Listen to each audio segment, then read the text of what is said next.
Dante, what the hell happened? The last time you were in, you, like everybody else, said Hillary Clinton was going to win this election. I don't know. I mean, I think America's on the way to being great again, and we should all celebrate that. I think three things happened that night. One is if you look at states like, and the story was really different in different states, which is fascinating because everything this year about the election and how the vote ultimately shook out was different. Mm-hmm. The votes in Wisconsin and Michigan, those losses are really about she's not getting the vote. She didn't get the vote she needed out of Detroit and Milwaukee. The vote was down in those places by a lot, way more than what the margin finally was. But, that wouldn't swing the election. I think you look at what happened in Florida and Pennsylvania, the story's different. The story in Florida and Pennsylvania is there was this theory that there was this army of kind of white voters that never turned out, and they turned out. And you do have to give the Trump people credit. Like, they found a way to get more votes out of a shrinking part of the population. And they did it in ways that were really fascinating. You look at some counties and counties that have had white voters when you say shrinking. Yeah, and not just white, but white, there's this thing. Nobody wants to talk about the education thing because somehow it's bad to say that white people without a college education voted for Donald Trump. So that means, you're saying the stupid people voted for Donald Trump. Look, I'm saying that white people without a college education voted for Donald Trump.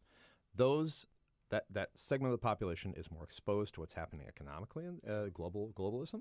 They feel as though their time has passed and they're being passed by. And you look at some of the counties that had increased turnout in Florida and Pennsylvania. You're talking about places that had declines in population that had an increase in the number of votes between 2012 and 2016. In that time, fewer people live in a lot of those counties, and yet he got more votes out of them. I've got to say, that's pretty remarkable. Yeah, I mean, he was making moves that looked insane at the end, and then in hindsight, was going, well, he clearly knew. Did he get them because he targeted them, worked them, understood that that's where he had to get his votes, or was it just luck?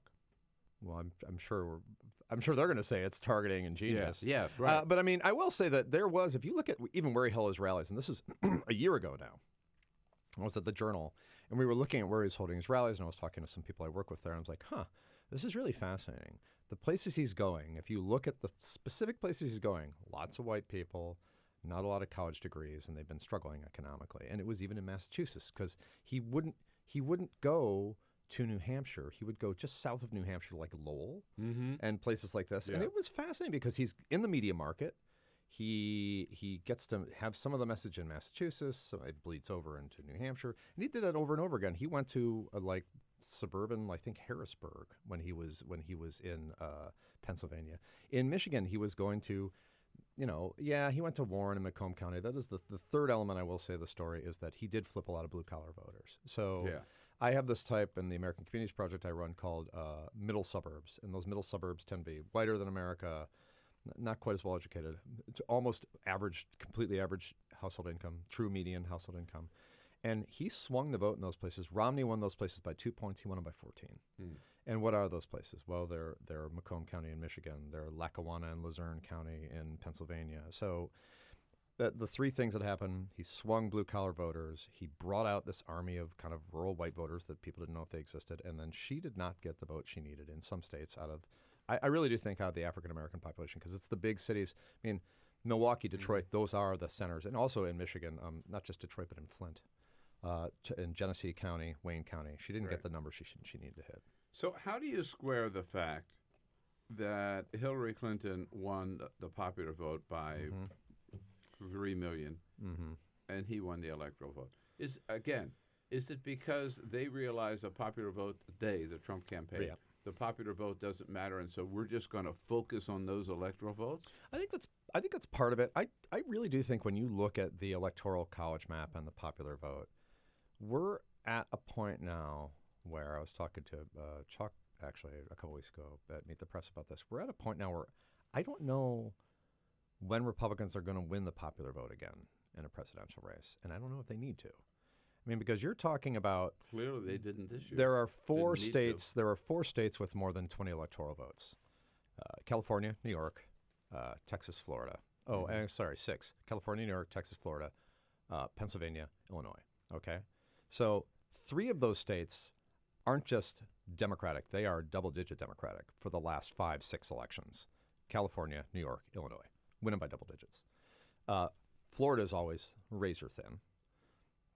Pennsylvania this time, Trump won it, very close, and then Texas is the one of those 6 states that's solidly Republican still, and it's changing, but still solidly Republican.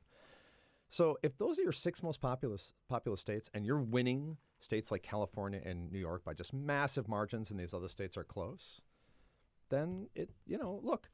Once in the last, since 92, so 92, 96, 2004, 8, 12, 16, only once in the last 7 presidential elections has a Republican won the popular vote. 2004. That's interesting. And that does tell you something about what's kind of happened. And it's not, there's no conspiracy here. It's what's happened to the population and how it's moved around the country. But at the same time, if you those big states, they not only have more votes, they have more electoral votes too. Yeah, but remember, if you get 50% plus 1, you get all the electoral votes. Right. So there are a lot of extraneous votes in states like California and New York that essentially are meaningless. I actually did do this for Meet the Press. You're talking about millions of votes that are just completely worthless in those states because once you win it by more than 1 vote, the rest are worthless. And there are lots, and Democrats, because they win populous states by a lot, there are a lot of votes like that. So, I mean, there is something now when you look at the Electoral College versus the popular vote.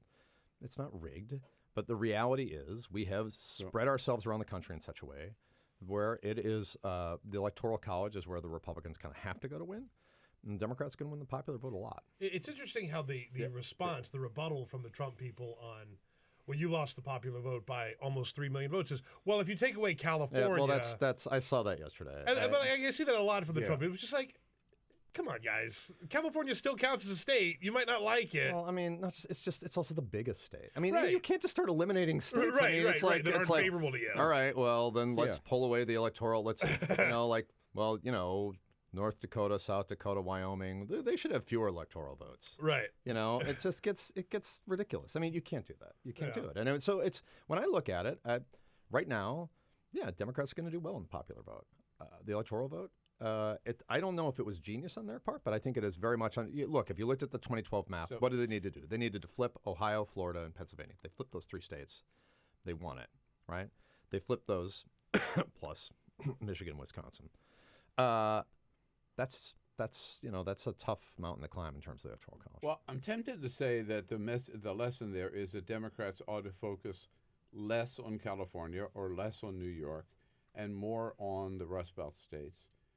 The problem is, I agree with more on the Rust Belt states, but they didn't focus a lot on California and New York because they didn't need to. Exactly. Yeah. I wouldn't say they take it for granted, but they know they're going to do well there. I mean, Hillary didn't spend any money in California, or not much time, except to raise money. Right. No, Same absolutely. in New York. Same in New York, right? Well, she didn't do enough though in the Rust Belt. I mean, she didn't visit Wisconsin, right? I mean, that was not go to Wisconsin. And Michigan, it's she the Rust didn't. Belt that was ignored. Right. Yeah. Because that was the blue wall. Right. And there are look, I'm from there. There are a lot of people who feel they have been let down by the Democrats, and it's not just the Democrats, but really by the establishment. The establishment has pushed them down. This thing where everybody was shocked in this election of like, wow, a lot of people are really angry about trade agreements. It's like, that is not a new thing. That has been going on for a long time. What's new is that Trump brought it back up in this election, brought up NAFTA, which is really old at this point, but brought it up as an issue to hang just, as a peg to kind of hang the larger message of the establishment doesn't care about you anymore. Remember NAFTA? All those people in Washington, all those people in those East Coast cities, they're sitting pretty and you aren't. And, it's not even whether or not it's true, because a lot of jobs are being lost to automation. Okay, so it's a question of whether you're going to lose your job to an American robot or a Chinese robot, right? Ultimately, for a lot of manufacturing jobs. But that is a very strong message for a part of the country that has been left behind. And Democrats don't have a good answer for it right now. We'll take a break, but in this week's, it's a double edition of The New Yorker, there's a very good article about automation. And it points out that Donald Trump's claim, I'm going to bring all these jobs back. That's impossible. Right, because those jobs coming back are robots. Yeah.